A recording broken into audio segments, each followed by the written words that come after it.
Batas militar ang kinamulatang pamilya ni Joseph dahil sa kanyang amang sundalo. Dahil madalas maubos ang kita ng ama sa mga bisyo, maagang tumayo si Joseph sa sariling mga paa upang matulungan makapag-aral at maibigay ang pangangailangan ng mga kapatid. Hindi ko alam kung anong galit sa akin ng mother ko.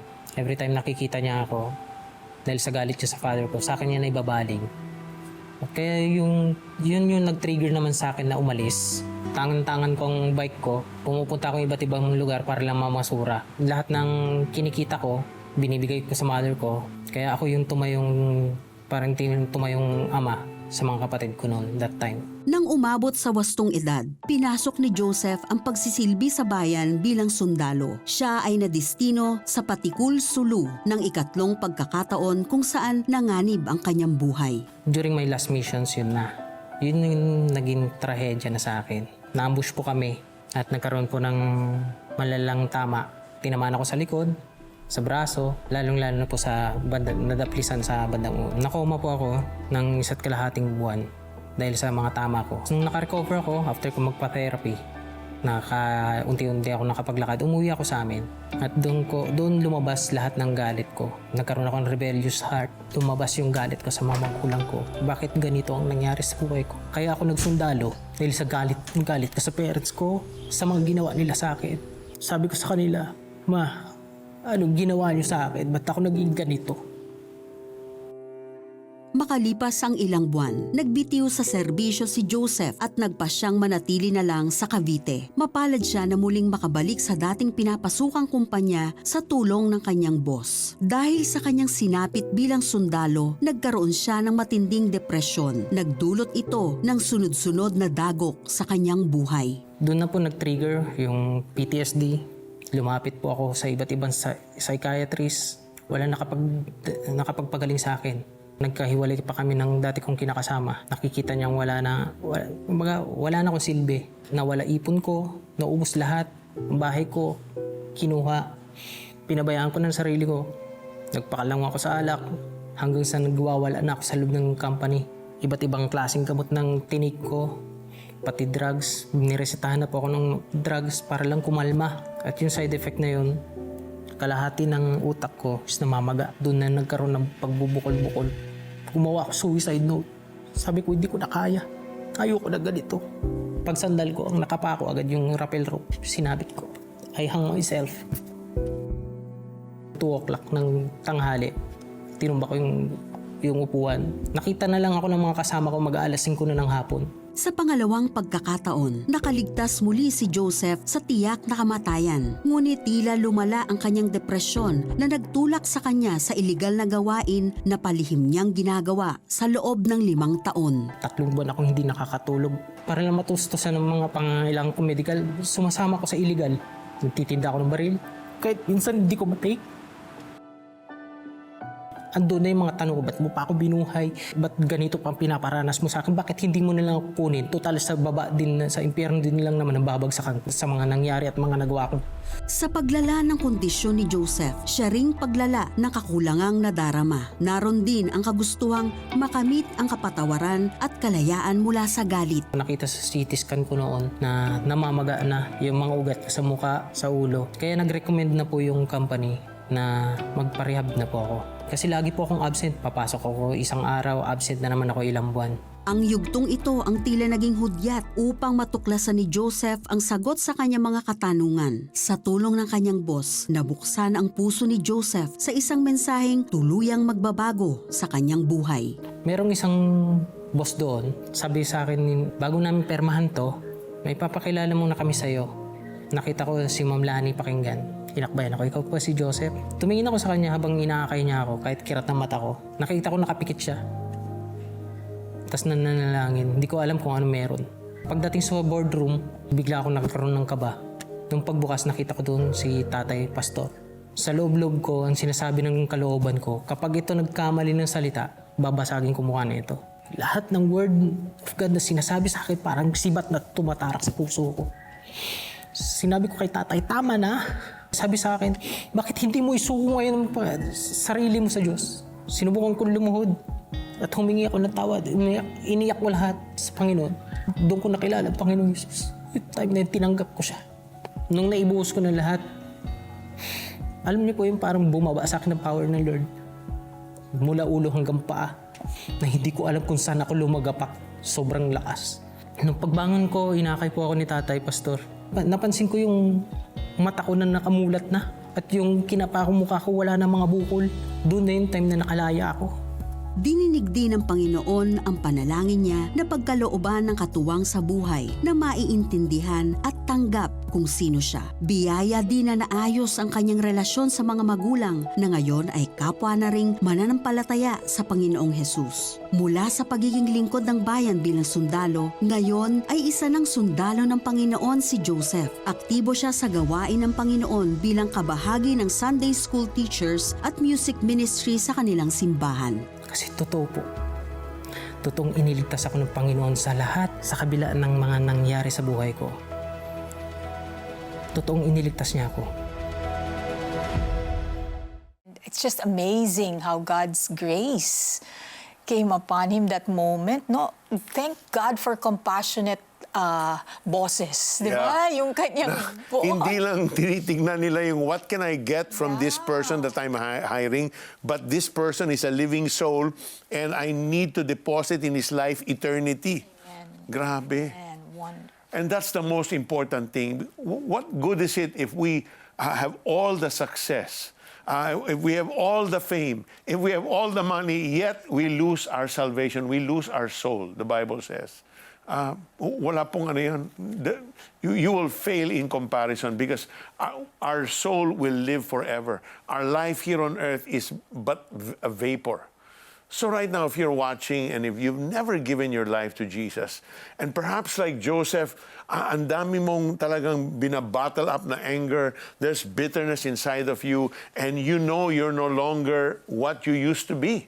You have become into something else. You've grown into something else. It's time to surrender that to the Lord and allow Him to rule and reign in your heart and see what He will do with your future. Let's pray. Lord, I'm so angry. I'm not at peace.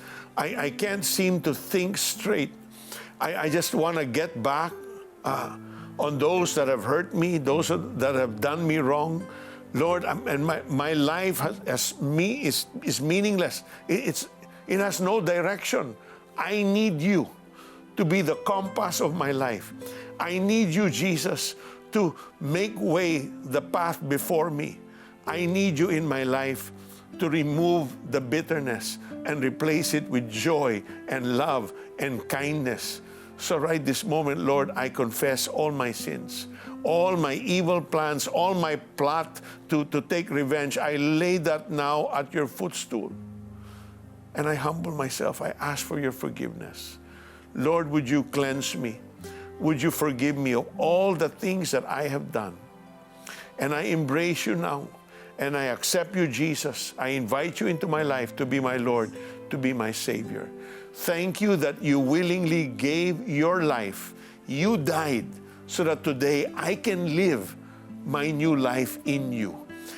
My purpose in you. Live in the center of your will. So Lord, thank you for loving me. Thank you for securing for me and giving me the greatest gift, the gift of eternal life. I pray this prayer from my heart in the name of Jesus. Amen. Kung sumabay ka sa panalangin para tanggapin si Jesus bilang Panginoon at tagapagligtas, at kung nais mo na maipanalangin ka namin, please text YES, space your name, space location, at ipadala yan sa 0998-590-0620 o mag-chat sa The 700 Club Asia Facebook Messenger. God's word indeed brings hope to our weary souls and rest to our tired bodies. It even encourages us to persevere in our trials. Let's not give up and trust the Lord instead. Lift your concerns to Him by calling the 24/7 Prayer Center so our trained prayer counselors can pray with you and give you sound advice from the Bible. The number is on your screen. Sa mga nanonood ng programang ito mula sa ibang bansa, pwede mong i-share ang iyong mga prayer requests sa mga trained prayer counselors sa pamamagitan ng Facebook Messenger o Skype. Gamitin lamang ang keywords The 700 Club Asia. Sila ay nakaantabay upang kayo ay maipanalangin at bigyang payo mula sa salita ng Diyos. Learn biblical practical lessons on various topics on relationships, health, finances, and even career growth from the teaching videos posted on the 700 Club Asia Facebook page. They are very helpful in developing your character and molding you to the person God wants you to be. Follow us on our social media accounts on Facebook, Instagram, and X, formerly Twitter, by using the keywords The 700 Club Asia. Maaari mong panoorin mula sa YouTube channel ng The 700 Club Asia ang mga latest episodes at bagong kwento na nagbigay daan sa iyong pagbabago at kaligtasan. Maaari mo ring gamitin bilang gabay sa iyong prayer time at Bible study ang mga devotional sa cbnasia.org sa Tanglao app. Reach more, bless more, anywhere you are. Donate to CBN Asia using your GCash app. There are two ways to send your donation after you log in. Simply tap Send, then tap Send via QR. Scan the QR code. Enter the amount of your donation. Click Next, then tap Pay. Or you can tap the bills icon, then tap Others. Scroll down and tap CBN Asia. Enter the amount of your donation. Enter your 11-digit mobile number. Type your name in the account name. Then type your email address. Tap Next. Review the details, then tap Confirm. G. Give and be a blessing. To learn more ways on how to donate, please visit www.cbnasia.org/give.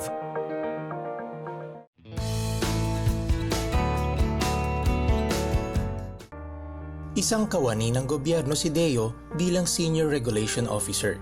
Pero dahil sa COVID-19 pandemic, nanganib siyang mawala ng trabaho. Nagkaroon kasi ng uncertainty on my side dahil sa contractual nature ng aking trabaho.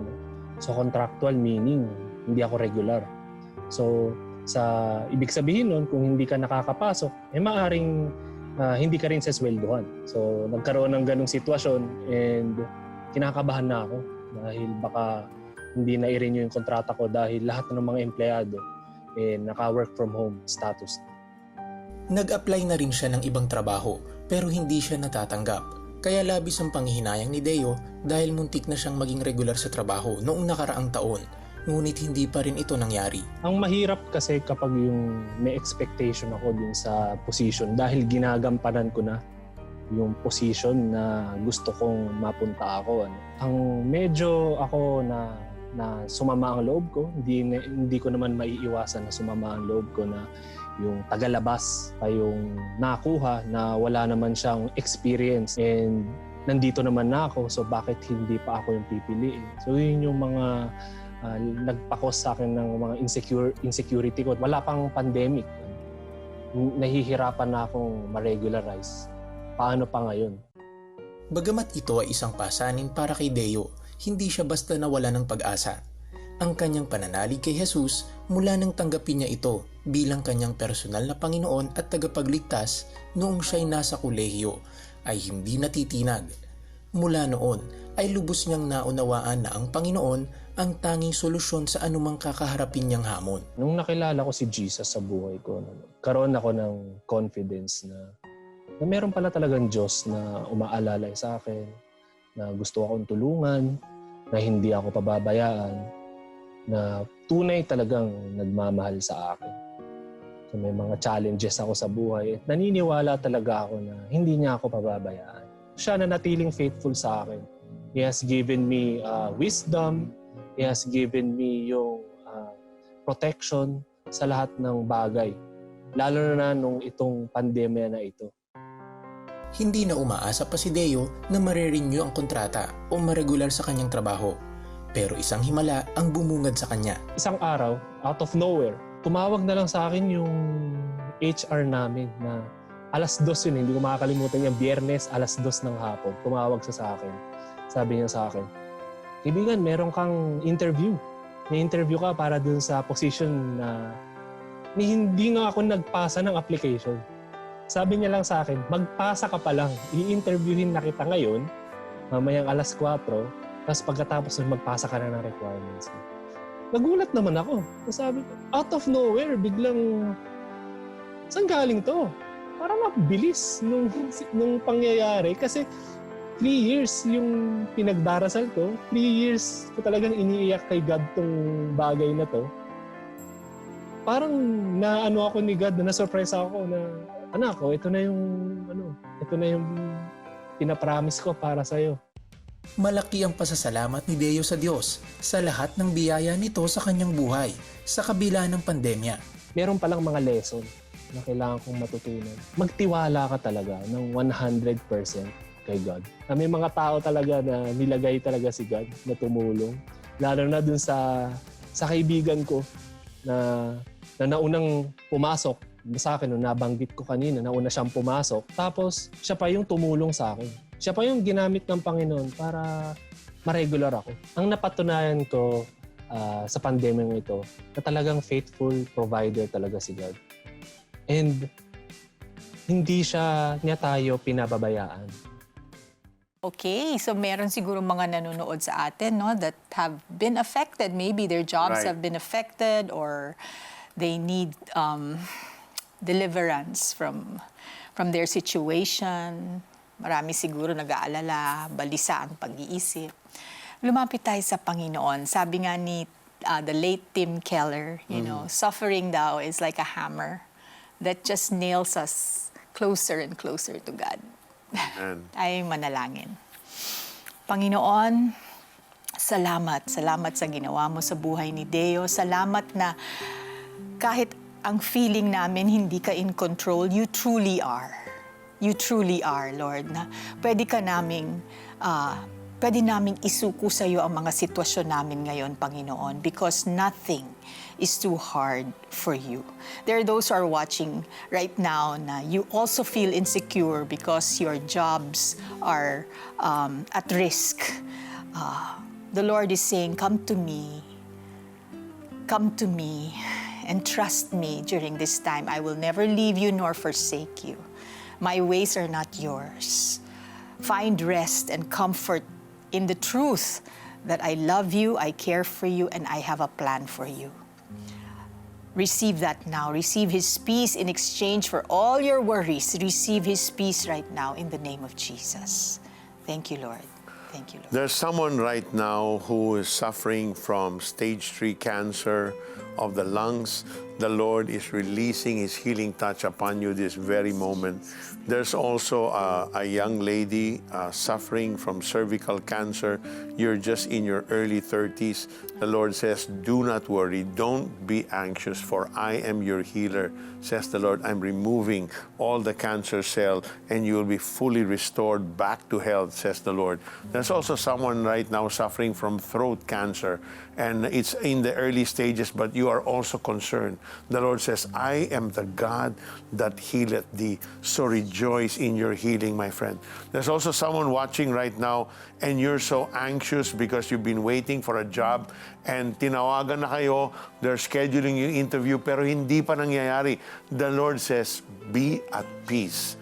I am the God in control, and I'm going to open that door for you. And it's yours, says the Lord. Receive that by faith in the name of Jesus. And there's a young mother who's praying for her sick child. He's been having fever for the last 4 days. And the Lord says, I'm breaking that fever now and healing your baby in the name of Jesus. Receive that in Jesus' name. Meron ding nanonood ngayon. They are suffering from dengue. The Lord is healing you right now. Receive it in the name of Jesus. Those platelet counts will go up in the name of Jesus. Amen. Nagnalangin si Peter Kairos at ako'y sumunod. Naramdaman ko na tuloy-tuloy ang pag-recover ko. Doon ko naranasan yung kapangyarihan ng Diyos. Wala kaming pera pero naitayo namin yung farm na ito. Nag-restore sa akin, finances, trabaho, lahat po yan galing sa Panginoon. Tulad ba nila ay sinagot din ng Panginoong Hesus ang iyong panalangin? We want to hear it from you. Please text answered prayer and share your story with us. Send it to 0998 590 0620.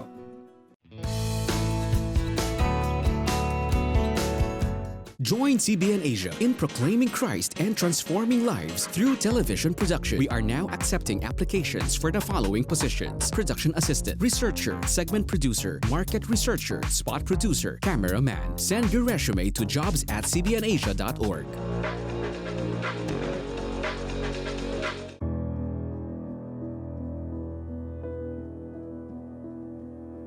One of my family member po, he raped me po sa gilid po ng bahay namin.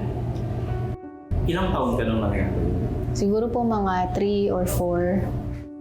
Unfortunately, sexual abuse cases happen when children are still so young and innocent.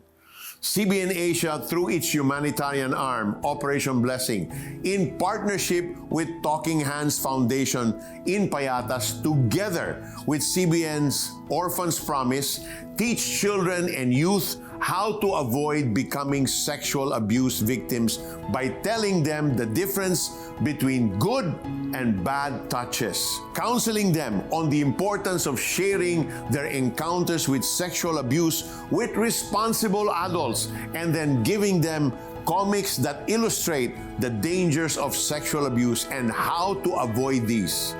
Your partnership helps support this vital training awareness. Your giving is making a difference in the lives of these children. Together, let's save our children from sexual abuse and change the destiny that God has ordained for their lives.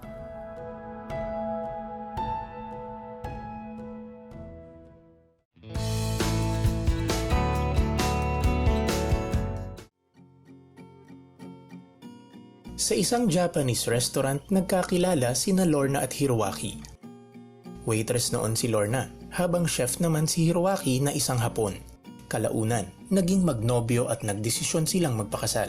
Subalit hindi naging madali ang kanilang pagsasama bilang mag-asawa at kalaunan bilang mga magulang. Madalas silang magtalo dahil sa irresponsableng paggastos at paghawak ng mister ng kanilang kita. Bukod dyan, naging balakid din ang ginagamit nilang lingwahe. Nagkaroon kami ng communication gap. I don't know how to speak Nipongo. And siya naman, hindi marunong mag-English saka mag-Tagalog. Konti lang, minimal lang. That time, we live in the place of my parents. So, pag nag-aaway kami, nag-discussion kami, imagine mo, lalabas ka ng room and then I need to put a front na I'm okay and yet I'm not okay. So, iyon, for so long, how many times then there's so much bitterness in my heart, may unforgiveness. Sa patong-patong na problema nilang mag-asawa, nasa bingit na ng kawalan ng pag-asa si Lorna nang makausap niya ang kanyang kapatid na isang mananampalataya. That time, I attended a service with my sister and then as if yung pastor nangungusap sa akin, I know it's God, yung ang sarap ng feeling, umiiyak ka and yet you're so happy. Tinanggal ni God yung sama ng loob, yung mga unforgiveness sa puso, yung mga ganon. And it's so real. The love of God is so real. Mula noon, unti-unting nagbago ang pakikitungo niya sa kanyang asawa at naging matiwasay ang kanilang pagsasama. Nagsikap ang mag-asawa sa paghahanap buhay. Bilang housewife, nagbenta siya ng mga packed lunch at nag-buy and sell upang makatulong sa mister. Umusbong sa puso ni Lorna ang isang hiling na magkaroon sila ng sariling restaurant at tinugon ito ng Panginoon sa kanyang itinakdang panahon. Ito ay ipinangalan niya sa kanyang 2 anak, ang Hanakazu Restaurant. From that 2005 until 2016, talaga it's so good. The restaurant is doing well. We have lots of patrons. You will experience the faithfulness of God. And then until one day, nagkasakit yung husband ko. Liver cancer. Ito ang sakit na tumama sa mister ni Lorna at naging mabigat na hamon sa buong pamilya. Subalit sa kabila nito, nakita ni Lorna ang magandang layunin ng Diyos.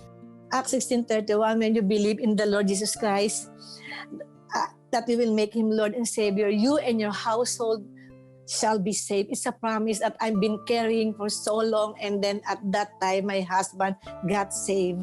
And then God prepared my heart, and then even my husband's heart, my husband told me, Ma, ready na ako. ready na ako to die, sabi niya. That's the ultimate faith, na you surrender everything to God. Na alam mo yung faith ng husband ko na I surrender everything. Si God na ang bahala sa pamilya ko. And then God told me, kaya mo yan. Sa kabila ng pagpanaw ng kanyang kabiyak, nanatiling tapat at mabuti ang Diyos sa pamilya ni Lorna. There are moments that you will miss your husband. Siyempre, husband mo yun, it's part of your life, di ba? Just give yourself the right to mourn. And then, right after that, na pag umiyak ka yung moment na yon, cry to Jesus. And then you will experience yung love, yung wholeness ni God, yung comfort niya. And then after that, move on ulit. And then during the day, kung na-miss mo naman, kung gusto mo umiyak ka lang. And then after that, move on ulit. Ginagamit din ng Panginoon si Lorna bilang leader sa kanilang simbahan para sa mga kababaihan. Maayos din ang katayuan ng kanyang mga anak. Hope has a name and His name is Jesus. Peace has a name and His name is Jesus. God is in control. And I can say with all of my heart, the best is yet to come. Sobra. How can she be so positive? It's because God rules and reigns in her heart. You know, Lorna is so real na sabi niya, give yourself time to mourn. And there are really moments you will miss. How can you forget your husband? God made you one flesh, di ba? So during those moments, okay, iyak ka kay Lord and then move on na naman. And then iyak ka kay Lord, move on na naman. Ganun talaga, yan ang grasya ng Panginoon na it's continuously being poured to you the whole day. And the next day, new mercies you shall see. Yes. In seasons, diba? He is faithful whatever season in your life, diba? Napakaganda talaga. So, I mean, so how can we even think of living without the Lord? Yeah. Sometimes we think that God will not forgive or even bless us because of the weight of the sin we have committed against Him and others. We therefore not ask God anymore for forgiveness. Kagaya nung nangyari dun sa asawa ni Lorna, di ba? Na parang he was hesitant in the beginning, I guess, to embrace the faith of Lorna, but sabi nga ni Lorna, she claimed that promise, you and your household will be saved, and even in his suffering, you know, he was able to receive Jesus. So for him to say, ready na ako. Yes, Talagang exactly. convinced Yeah, na that's siya. the one, yeah. But the truth is that, you know, God loves us so much that He sent His Son, Jesus Christ, our Lord, to die on the cross for the forgiveness of our sins. His grace causes us to repent and empowers us to obey Him. Kaya reject the lies of the enemy and be encouraged by these words of the Apostle Paul. Therefore, there is now no condemnation for those who are in Christ Jesus, because through Christ Jesus, the law of the Spirit who gives life has set you free from the law of sin and death. Romans 8:1 and 2. Huwag palampasin bukas ang panibagong episode na tiyak na maghahatid ng kaligtasan, pagbabago at biyaya sa inyo. Same time, same channel. Laging isa puso na tayo ay ligtas at payapa dahil ang Panginoong Hesus ang ating sandigan. Pagpalain kayo ng Diyos. Ngayong Biyernes, biktima ng rape, siya pa ang kinasuhan. Bar girl at entertainer sa Japan, paano naging pastora? Totoo bang may Diyos? Yan ang gusto niyang malaman mula pa sa pagkabata. Is God for real? Dito lang sa The 700 Club Asia, Biyernes alas 12 ng gabi sa GMA.